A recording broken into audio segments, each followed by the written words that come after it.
Hello friends, welcome to SSC coaching centre. दोस्तों, आज के वीडियो में देखेंगे हम एवरेज यानी औसत से संबंधित क्वेश्चन जो कि बहुत इंपॉर्टेंट होते हैं।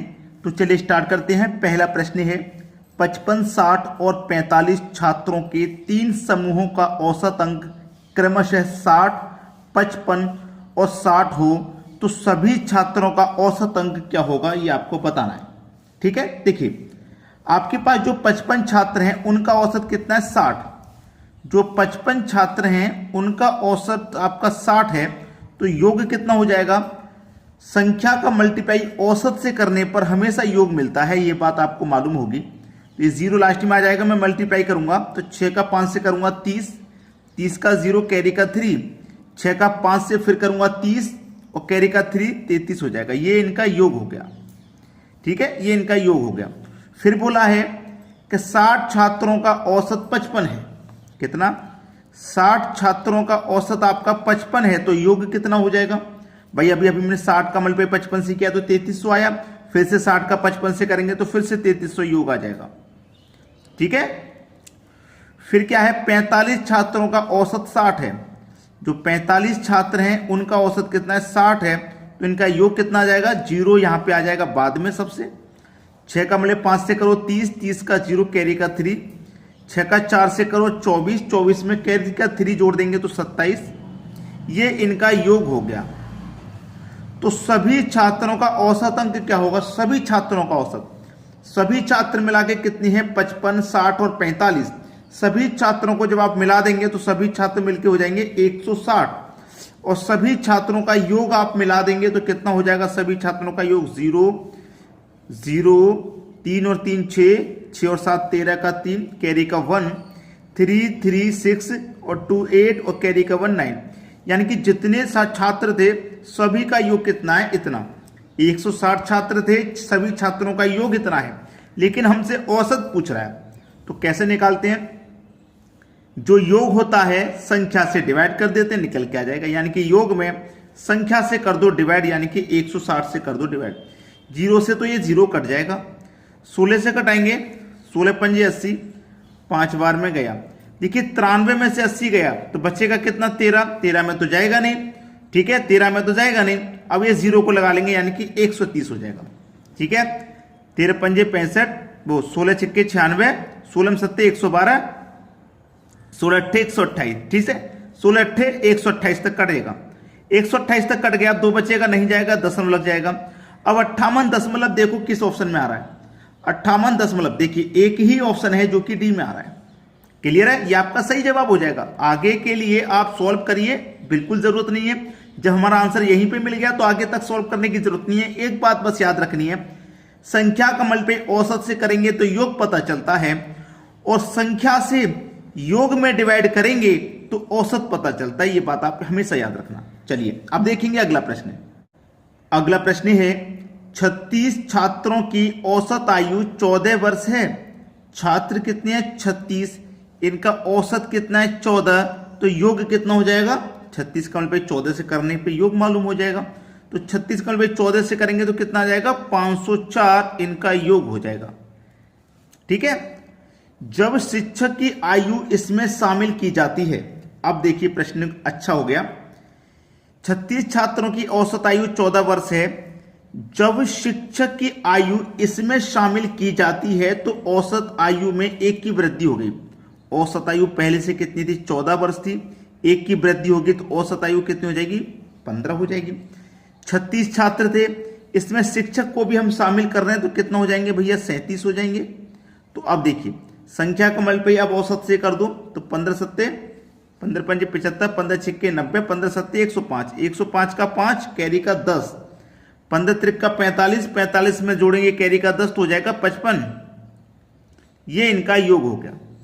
ठीक है, पूछ क्या रहा है, शिक्षक की आयु क्या है। अब देखिएगा शिक्षक लगा के शिक्षक को शामिल करके 37 हो गए थे। अगर मैं 37 में से 36 छात्रों को हटा दूंगा तो केवल एक शिक्षक ही तो बचेगा।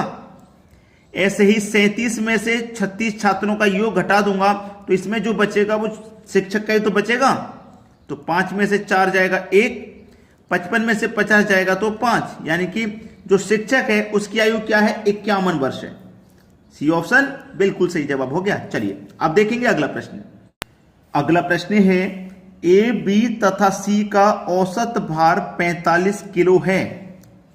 ए प्लस बी प्लस सी इन तीनों का औसत 45 किलो है, तो योग कितना हो जाएगा। अब देखिए कितने व्यक्ति हैं, ए बी सी 3 व्यक्ति हैं, तो इसका मतलब संख्याएं 3 है। 3 का मल्टीप्लाई मैं 45 से कर दूंगा तो कितना जाएगा 135, यानी कि योग हो गया आपका 135। अब कहा है ए एवं बी का औसत भार 40 किलो है।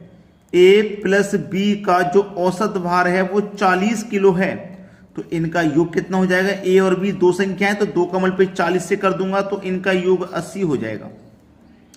तो पूछ क्या रहा है, बी एवं सी का औसत भार 43 किलो है। अभी हमें दे रखा है बी और सी का औसत भार, देखिए ए और बी का औसत भार इतना है, बी एवं सी का हमें दे रखा है, लिख लेते हैं। बी और सी का औसत भार दे रखा है 43, तो इनका योग कितना हो जाएगा भैया। बी और सी दो संख्या हैं, 2 का मल्टीप्लाई 43 से कर दूंगा, 2 त्रिक 6, 2 चौके 8, यानी कि 86 हो जाएगा इनका योग। तो आपसे पूछ रहा है कि बी का भार क्या है, बी का भार क्या होगा, ये पूछ रहा है आपसे। बढ़िया सवाल है, एकदम बेहतरीन सवाल है ये। देखिए यहां पे ध्यान रखना कि यहां पे तो ए बी सी तीनों हैं और यहां पे केवल ए और बी हैं, ठीक है। यहां पे केवल ए और बी, यहां पे ए बी सी। अब देखना मैं ए बी सी में से बी ए और बी को घटा दूंगा, इस ए और बी को घटा दूंगा तो सी का मान बचेगा मेरे पास, बचेगा कि नहीं। चलिए घटा देते हैं। ए बी सी तीनों के योग में से ए और बी का योग हम घटा देते हैं, यानी कि 80 को घटा देते हैं। 135 में से 80 को घटाऊंगा मैं, कितना बचेगा भैया 55 बचेगा, यानी कि सी का मान बचा। सी का मान कितना है 55 है। सी का मान कितना है भाई 55, हमें ये पता चल गया सी का मान 55 है, ठीक है। सी का मान 55 है। अब यहां पे बी और सी दोनों व्यक्ति हैं, जिसमें से मुझे ये पता है कि सी का जो मान है वो 55 है और बी और सी दोनों का 86 है। बी और सी दोनों का 86 है। जब सी का मान 55 है तो 86 में से 55 को घटा दो, बी का मान मालूम हो जाएगा कितना है। तो 6 में से 5 जाएगा 1, 8 में से 5 जाएगा 3, तो बी का मान कितना भाई 31 है कि नहीं भाई। दोनों का योग 86 है और सी का मान हमको पता है 55 है। जब सी का मान 55 तो बी का 31 हो जाएगा, दोनों को जोड़ के 86। बी का मान कितना भाई 31, जो कि डी ऑप्शन में दिया गया है। अच्छा क्वेश्चन लगा होगा जरूर। चलिए अब देखते हैं अगला क्वेश्चन। अगला प्रश्न है 5 संख्या का औसत 27 है, इनमें से एक संख्या निकालने पर औसत 25 हो जाता है, तो निकाली गई संख्या क्या है। देखिए 5 संख्या का औसत 27 है, तो योग कितना हो जाएगा भाई। 5 का मल्टीप्लाई 27 से कर देंगे, 5 7 35 का 5, कैरी का 3, 5 दूने का 10 और कैरी का 3 मतलब 13। ये हो गया इनका योग 135, ठीक है। फिर बोला है उसने कि एक संख्या निकालने पर औसत 25 हो जाता है। संख्या पहले 5 थी, एक संख्या निकाल देंगे तो 4 संख्या बचेंगी और औसत कितना हो जाएगा 25 हो जाएगा। तो इनका योग कितना होगा, 4 का मल्टीप्लाई 25 से कर दो 100, योग हो जाएगा 100। तो पूछ रहा है निकाली गई संख्या क्या है। 5 संख्या के 4 संख्या माइनस कर दो, एक संख्या बचेगी। 5 संख्या के योग में से 4 संख्या का योग माइनस कर दो, जो एक संख्या निकाली गई है उसी का मान बचेगा। 135 में से 100 माइनस कर दो तो 35 बचेगा। बस जो एक संख्या निकाली गई थी उसका मान कितना है आपका 35 है, यानी कि डी ऑप्शन सही जवाब। चलिए अब देखते हैं अगला सवाल। अगला प्रश्न है 15 संख्याओं का औसत 15 है, यदि प्रत्येक संख्या में से 3 को घटाया जाए तो नया औसत क्या होगा। देखिए 15 संख्याओं का औसत 15 है, तो योग कितना हो जाएगा, 15 का मतलब 15 से कर देंगे, योग हो जाएगा आपका 225, ठीक है। अब उसने बोला है कि प्रत्येक संख्या में से 3 को घटा रहे हैं हम, प्रत्येक संख्या में से 3 को घटा रहे हैं। प्रत्येक संख्या में से 3 को घटाने क्या मतलब है, पहली संख्या में से भी 3 को घटा देंगे, दूसरी संख्या में से भी 3 को घटा देंगे, ठीक है, इस तरीके से। तो हमारे पास क्या है 15 संख्या थी, प्रत्येक संख्या में से 3 को घटाना है, तो 15 संख्या है, सभी में से 3 को घटाना पड़ेगा कि नहीं। तो 15 का मल्टीप्लाई में क्या करूं 3 से कर दूं तो मुझे मालूम हो जाएगा कितना घटाना है, 45 घटाना है। तो 225 मेरा योग है, इसमें से 45 को घटाना है तो कितना बचेगा, 180 बचेगा। अब नया औसत क्या होगा ये पूछा है, तो योग में संख्या से डिवाइड कर दो, संख्या हमारे पास 15 थी, खत्म, 15 एकम 15, 3 बचेगा 30, 15 दुने का 30, यानी कि नया जो औसत आ जाएगा वो 12 हो जाएगा। बी ऑप्शन बिल्कुल सही जवाब है। समझ में आ गया सभी को? तो दोस्तों आज की वीडियो में इतना ही। आपको वीडियो पसंद आया तो लाइक और शेयर जरूर करें। ठीक है दोस्तों, धन्यवाद।